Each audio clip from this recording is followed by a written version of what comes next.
Good morning, Saints. I'm Jack Henderson. And I'm Ryan Oschenbach. And this is SFHS Today. In international news, a Ukrainian jet carrying 176 passengers crashed on its way to Ukraine's capital, Kiev. It crashed into a field after taking off from Tehran, Iran, leaving no survivors, and the field scattered with flaming debris. In national news, tensions are escalating between the United States and Iran after President Trump ordered an attack, killing the Iranian military general Qasem Soleimani. Iran retaliated by firing more than a dozen missiles at 2 American military bases in Iraq. No injuries or deaths resulted from this attack. However, we'll have more on U.S.-Iran news in the following weeks.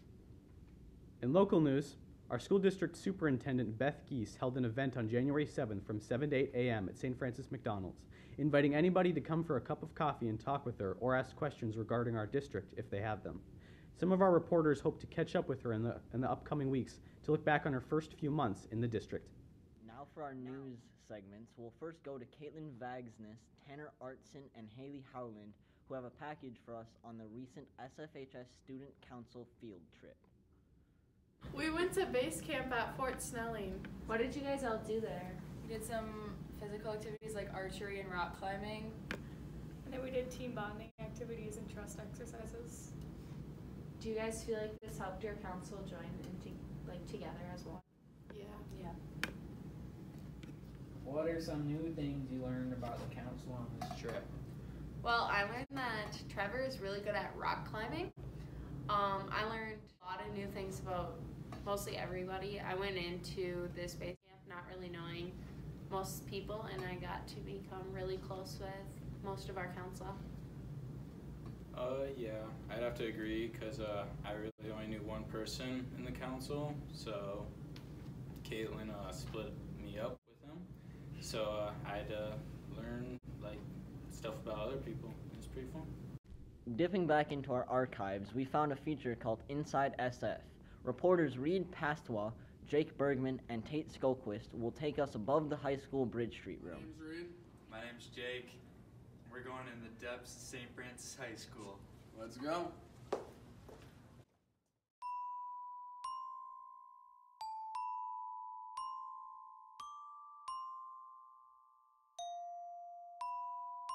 Hey, welcome to the prop storage room. This is a place that a lot of people don't get to see unless they're part of the theater department. Actually, you'd have no reason to be in here unless you were in theater. We have a lot of things that are called stock props, stock pieces. We don't have huge budget, so when we make things, we kind of keep them and reuse and reuse and reuse. The room has all of our props that we've used in previous shows that we may use again, so anything you can really think of, we probably have in there. We have like old rotary phones, we have a record player, we have a ton of records. There's just like some random different To your side, you'll see some stock stair pieces. Stairs are really expensive to make, so you keep them around because it's a lot of lumber, and to make the risers and stuff takes a lot. So these are like stairs that we use as escape stairs on our sets. These are our creepy stairs. Let's go up. Alright, so we heard a story about some guy who had a living room set up in here. Yeah, we don't know who that was. And in theater, we have a lot of ghost stories, so it's kind of funny to imagine what was going on. But one day I came up here and literally somebody had set up a living room up here. With the season upon us, reporter Alex Vandekar interviewed Dr. Adam Gunder on the flu. We'll go to him now to see what he has to say. How does the flu spread? The flu is spread by respiratory secretions, so the flu virus is shed into things in your lungs, like mucus and things like that. So what are some of the benefits when you get your flu shot? There's a lot of benefits of getting the flu shot. The main benefit is that it can help you avoid getting the flu. So it's like the flu shot is like practice for your immune system.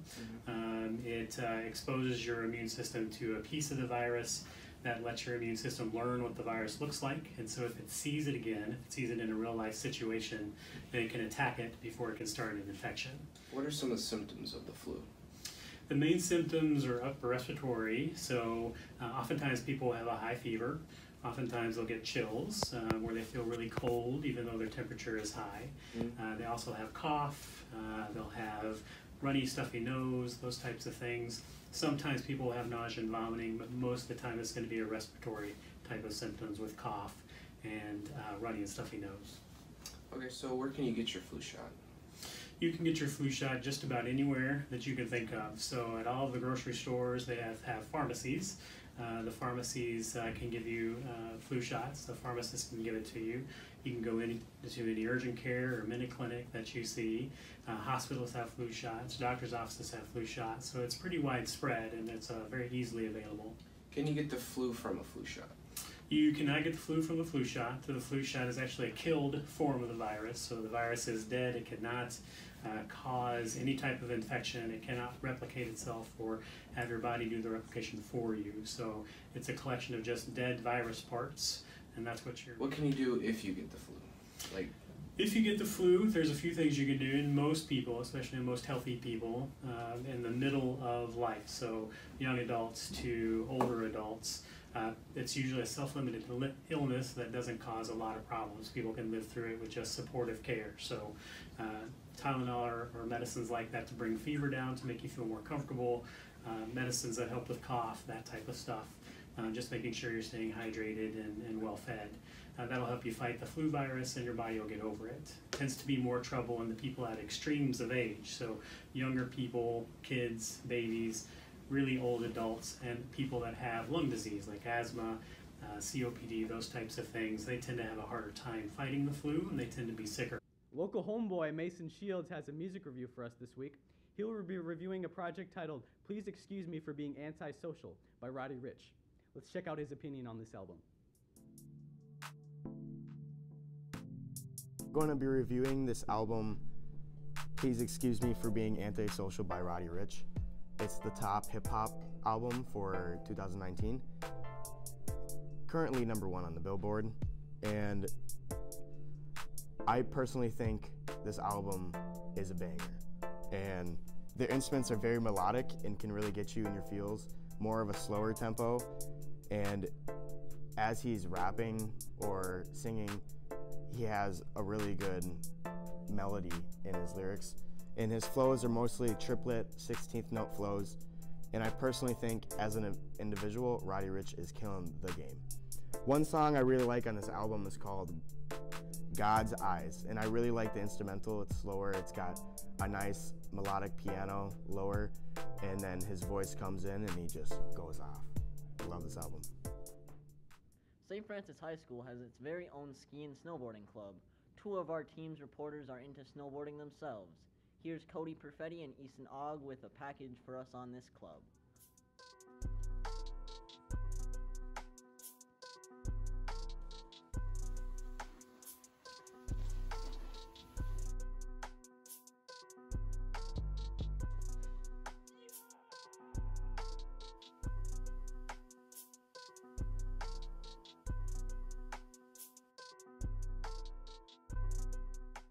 How long have you been doing ski and snowboard club? I did it for 2 years in middle school and then all of high school, so 6 years. Why do you do it? I like to snowboard, and it's a good way to go snowboarding for cheap.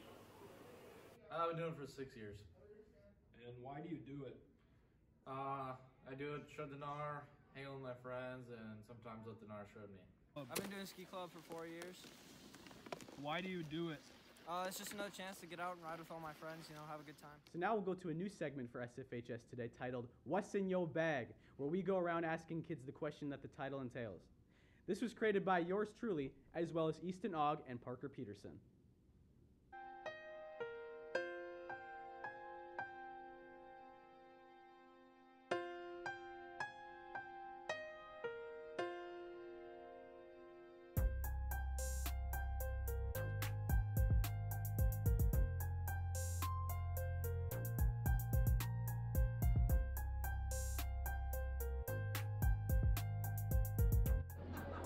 Hey, what's in your bag?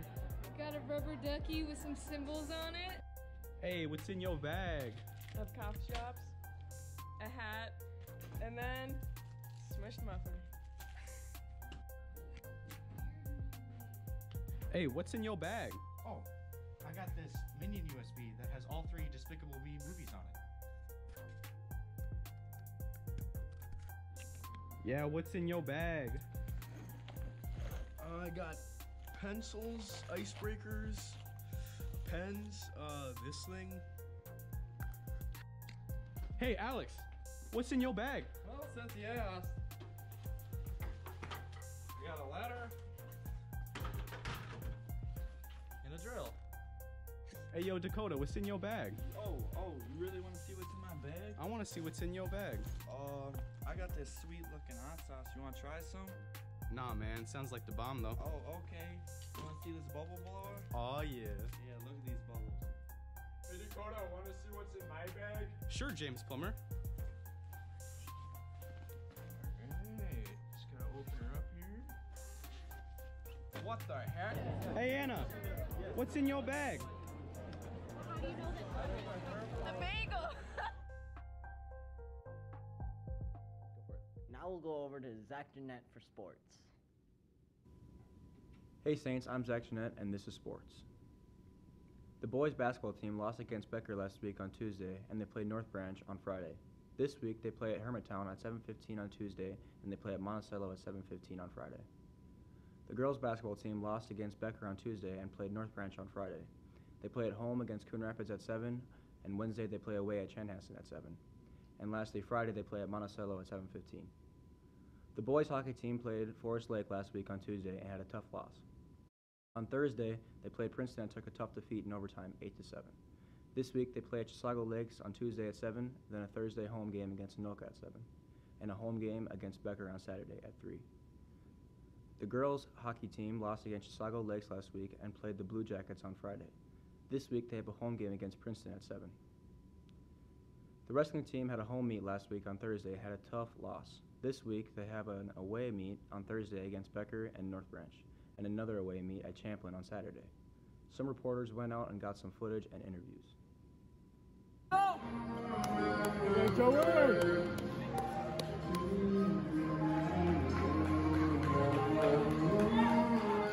I've been wrestling for about 12 to 13 years, and I started because my dad was head coach and he would just bring me to practices. I think my favorite memory is probably when he was younger. I think he was in the 7th grade, and I'm going to include my other son, Luke. They were both wrestling at the Rochester tournament, and they were both on separate mats, and they both won at the same time. You know, and as a dad, I don't know, you kind of enjoy times like that. So, how's your season going? My season's going good. My overall record is 17-4, and just getting better every day. How does Joey stand out from other wrestlers? He's a leader. He runs practices, kind of tells everyone what to do. I don't know, I'm just a really good guy to be around, really good teammate. What tips have you given Joey throughout the years of him wrestling? to work hard, to stay focused on what he's doing, to understand that wrestling is a grind and that to be successful, you just have to stay after it. And he's done that. He also, I think, puts a great deal of thought into his wrestling, what he needs to do to be successful, and that's helped. My goals for the season is to make it to state and then place at the state tournament as well. Well, Joey always pushes us when he's like our partners and like just make sure we're always getting our technique down and conditioning. The biggest key to success in life is hard work, you know, and success doesn't come before that hard work. It's a result of it. And whether it's academics or athletics, I think he's always been focused. I think he's always worked hard, and I think that's paid off for him. For the dance team, Varsity Jazz placed first and Varsity Cake placed third. This week they have a St. Michael Albertville invitational meet on Saturday. Cody Henriksen went out to speak to dancer Elena Uphoff. How was your last competition? It was good. We were at Henry Sibley and we performed really well. We took first in Varsity Jazz and third in Varsity Kick. Our JV placed and our B squad placed. And it was really good. Girls gymnastics team had a meet at the middle school last week on Thursday and won with a score of 134.2, so congrats to them. This week they have a meet at the middle school on Thursday at 6:30, and they also have a meet on Saturday. Hunter Dustman has a mid-season report on all winter sports coming and will be ready for you guys next week. And speaking of Hunter Dustman, before the holiday break, he signed to continue playing football with South Dakota State University. Wyatt Schroeder also signed his letter of intent to play football with Golden Gophers. Schroeder is also a stellar basketball player and just broke the St. Francis High School rebound record, and he is now the leader with 773 and counting. In addition, he broke 1,000 points in his game last week against Blaine Bengals. With more on the signing, here's reporters Alex Vanderkar and Mike Washington. Are you proud of the two St. Francis football players that signed to college football? Yeah, I think any time that you have players on your team that choose to go to the next level and are able to go to the next level, I think it's a proud moment for them. I think it's a proud moment for the school. I think it's a proud moment for their family, and I think it's just indication of their hard work and persistence on pursuing their dream to get to the next level. How was signing day? It was super fun. I mean, there's a lot of people there. I think that was super cool. Just like, it's kind of like the final send-off, getting out of like high school football and stuff. So I mean, it was super fun, and I'm excited. Who did you sign with? South Dakota State University. Are you excited to play football in college? Yeah, I mean, I'm excited for it. It's gonna be a whole lot different than high school football. I'm excited to play with new players, new teammates, in a new town, and represent Brookings, South Dakota, and St. Francis. While some of our most gifted athletes earn scholarships to continue playing in college, the counseling office wants all seniors to know that there are many scholarship opportunities open right now. Go check it out in the counseling office. That's it for sports this week, folks. Check out in next week for more progress on our winter sports. To finish off this week's broadcast of SFHS Today, we'll head on over to reporters Zach Graff and Brett Overvold for this week's RQT. The question of the week, with the holidays just behind us, is what is the worst gift you received for Christmas? It's the random question thing. Ding. What's the worst Christmas gift you've ever received? My brother. When I was in my mid-20s, my mother gave my sister and I a snowboard. And we hadn't been snowboarding or skiing in the past 7 years. It just came out of nowhere. And we opened it and we're like, thank you. The worst Christmas gift was underwear. Socks. Math DVD. A Barbie first aid kit. And that'll wrap up this week. Have a great week, Saints. Have fun and stay safe.